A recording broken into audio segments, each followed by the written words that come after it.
Hey everyone, and we are back again for this time for the 1936 musical Pennies from Heaven, starring Bing Crosby, Madge Evans, Edith Fellows, Louis Armstrong, and Donald Meek. Now, as to the plot of this movie, we find Bing playing Larry Poole, an old-fashioned troubadour who can usually be found with his guitar. Wait, that is incorrect. It is not a guitar, it is a lute, a 13th century lute.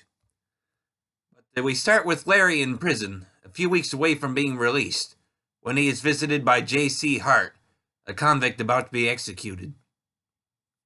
He asks Larry to deliver a letter to the family of a man he had killed. Now, when Larry gets out, he finds that this family, which consists of a little girl named Patsy Smith, Edith Fellows, and her grandfather, Donald Meek, has just been dispossessed from yet another home.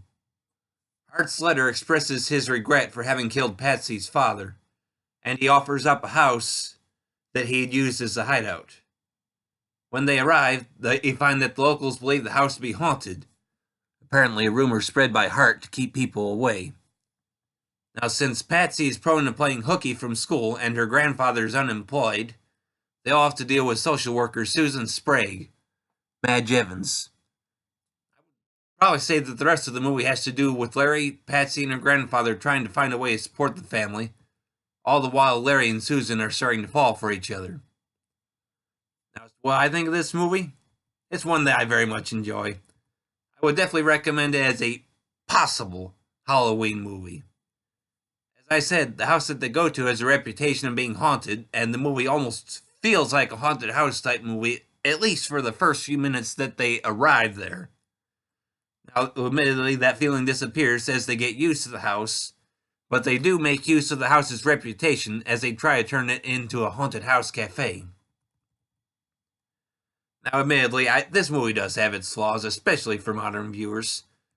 Now, when we first meet him, Larry does come across as being somewhat sexist with some of his comments, although there's a degree to which he is more of a loner who just doesn't want to be saddled with the wife and family. Although you can guess his opinion on that will change before the movie is over. Another problem with this movie would probably be Louis Armstrong's role, since I do think it plays into some racist stereotypes. I mean, when we first meet him, he and Larry are talking about how he and his band of 7 men are trying to figure out how to divide up the 10% of the take that Larry had promised him, and he asks Larry to only give them 7% instead. Then there's the fact that Louis and his men kind of become chicken thieves. I'm not thrilled with all this, but, racist though some of these things may have been, Louis got this role because Bing wanted to have him in the movie. And according to IMDb, this was one of the first times that a black actor received top billing with white actors. I mean, he was billed 4th in this movie, which was higher than Donald Meek as the grandfather, who had far more screen time than Louis. It was baby steps in the right direction, I know, which is at least something to be said in favor of this movie. Now, in spite of these flaws, I do think the movie is a lot of fun.